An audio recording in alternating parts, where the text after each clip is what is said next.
16 अगस्त 2004 दो भाइयों को खुलेआम रोड पर तेजाब से नहला दिया गया और वो करने वाला कोई और नहीं, member of parliament RJD party से मोहम्मद साबुद्दीन था, जो कि एक गैंगस्टर था। अतीक अहमद, जो 2023 में पुलिस कस्टडी में मारा गया। उससे पहले 1989 से लगातार 5 बार वो एमएलए रहा और 2004 में मेंबर ऑफ पार्लियामेंट बन गया। कैसे इतने खतरनाक गैंगस्टर, क्रिमिनल माइंडेड लोग इलेक्शन जीत जाते हैं और लोग ऐसे लोगों को क्यों चुनते हैं, आज इस वीडियो में समझते हैं। तेजाब से नहलाया गया, टुकड़ों में काटा गया, दांत को तोड़ दिया गया, बोरा में कस करके नमक डाल करके कहीं दफना दिया गया। साल 1999 में एडीआर का गठन हुआ। एडीआर मतलब एसोसिएशन फॉर डेमोक्रेटिक रिफॉर्म। इसका काम ये है कि ये जितने भी पॉलिटिकल पार्टीज हैं उन सबका क्रिमिनल रिकॉर्ड देखती है। एडीआर के मुताबिक 763 मेंबर ऑफ पार्लियामेंट लोकसभा और राज्यसभा को मिलाकर, जिसमें से 306 40% लोगों पर क्रिमिनल केसेस है और जिसमें से 194 मतलब 25% नेताओं पर सीरियस केसेस है, like attempt to murder, kidnapping, women charges, फिरौती और भी कई सारे। सबसे ज्यादा क्रिमिनल चार्जेस है कांग्रेस पार्टी के ऊपर 53% और उसके बाद आते हैं बीजेपी 36% और बाकी वीडियो पॉज करके अपना फेवरेट पार्टी ढूंढ लो। लेकिन इन सब की शुरुआत होती है साल 1980 के अंत में, जहाँ पे गैंगस्टर लोग करते थे पोल कैप्चरिंग और वोटिंग का काम, जबरदस्ती वोट डलवाते थे अपने फेवरेट नेताओं के लिए। अब होता क्या था कि वो सारे के सारे नेता तो जीत जाते थे, पर जेल इन गैंगस्टर्स को जाना पड़ता था।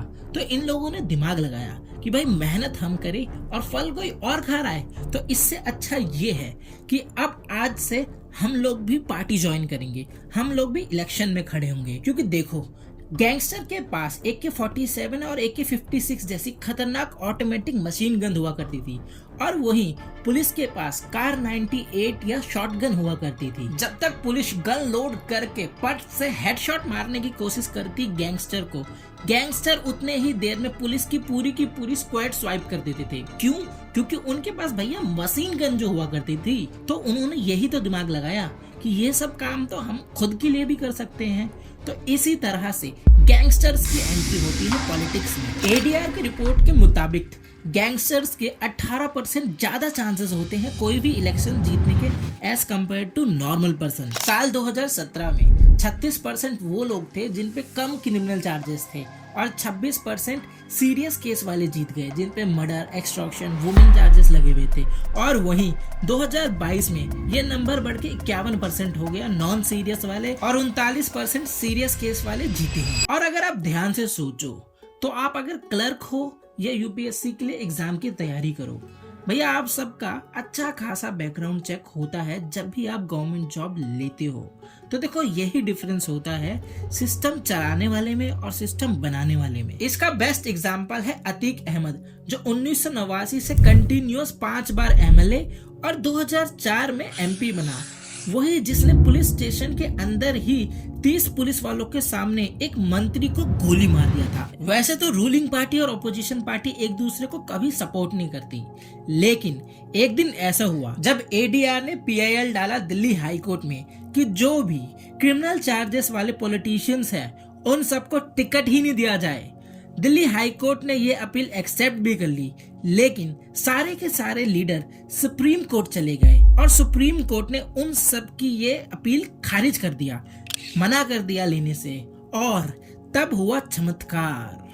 जितने भी पार्टी थी, अपोजिशन हो या रूलिंग, सबने मिलकर पार्लियामेंट में ये पीआईएल का विद्रोह किया और ये रूल हटवा दिया। साल 2020 में सुप्रीम कोर्ट ने बोल दिया लोकसभा इलेक्शन के वक्त पार्टीज को सारी क्रिमिनल डिटेल्स अपलोड करनी है सोशल मीडिया या न्यूज़पेपर में 48 घंटे के अंदर, जब वो फॉर्म भर रहे हो या फिर 2 वीक पहले इलेक्शन से। अगर ऐसा नहीं किया जाता तो इलेक्शन कमीशन उनके ऊपर अच्छा खासा ध्यान देगी। देखो, अभी तक हमने जितनी भी बात की वो मेंबर ऑफ पार्लियामेंट की बात कर रहे थे, पर देखो यार, एमएलए भी काफी रेस में पीछे नहीं है। कि नियरली 4033 यूनियन टेरिटरी के एमएलएस भी मिलाकर, जिसमें से 1136 मतलब कि 28% लोगों पर सीरियस केसेस हैं, मर्डर, किडनैपिंग, रेप एक्सेट्रा जैसे। केरला में 135 में से 95 एमएलएस के ऊपर क्रिमिनल चार्जेस हैं और ये सारा डाटा उन्होंने खुद एक्सेप्ट किया है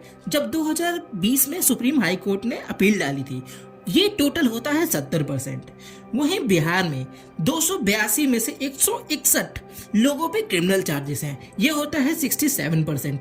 दिल्ली में हो रहा है 70 एमएलएस में से 44, होता है 63%। और महाराष्ट्र में तो भैया पूछो ही मत, 62%। अपना अपना स्टेट का पॉज करके वीडियो रीड कर लो कि कितना कितना परसेंट किसके स्टेट में है। और एक बात, ये जितना भी मैं डाटा बता रहा हूँ उन सब का लिंक मैं डिस्क्रिप्शन में डाल दूंगा, आप जाके वेरीफाई करो, बढ़िया से चेक करो, मुझ पे ब्लाइंडली बिलीव मत करो, खुद से देखो। खैर, अब आ जाते हैं पाकिस्तान के ऊपर। नहीं, पाकिस्तान के ऊपर नहीं।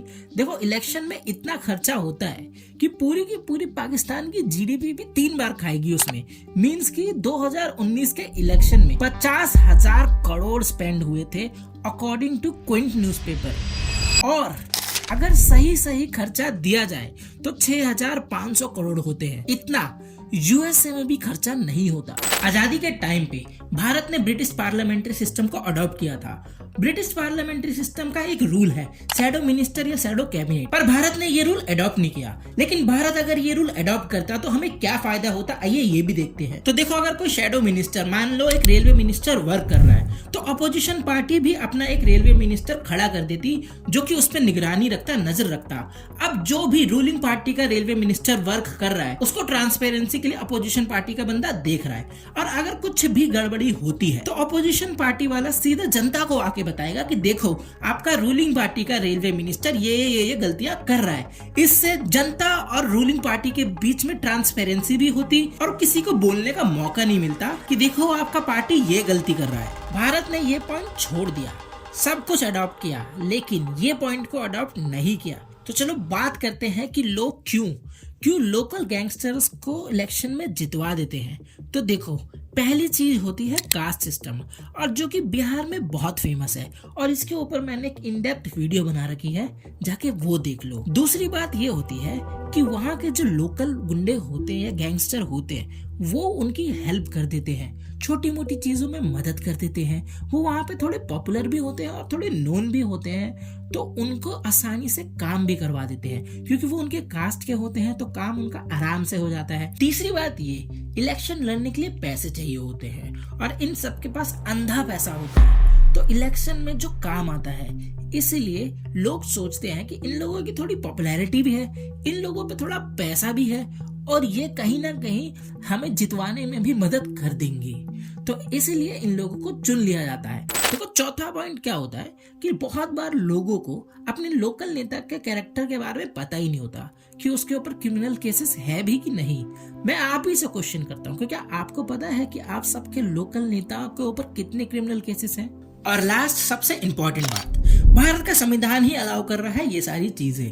तो अब हम कर क्या सकते हैं? हम ये कर सकते हैं कि हम जाएं सोशल मीडिया पर और इन सारे एमएलए का बैकग्राउंड चेक करें, क्योंकि 2020 के सुप्रीम कोर्ट के हिसाब से ये सब के सब अपना सारा क्रिमिनल केस अपलोड करेंगे, और आप चूज करो कि इनमें से कौन अच्छा है और कौन बुरा। देखो, सारे इंसान बुरे नहीं होते और सारे इंसान अच्छे भी नहीं होते। अपने हिसाब से चूज करो, जो आपको लगता है कि ये कैंडिडेट बहुत अच्छा है या ये कैंडिडेट को हम खड़ा कर सकते हैं, जिता सकते हैं, उसको चूज करो और उसको बनाओ। खैर, ये मेरा ओपिनियन है, आप सबका अलग हो सकता है, वो आप अपने हिसाब से देखना।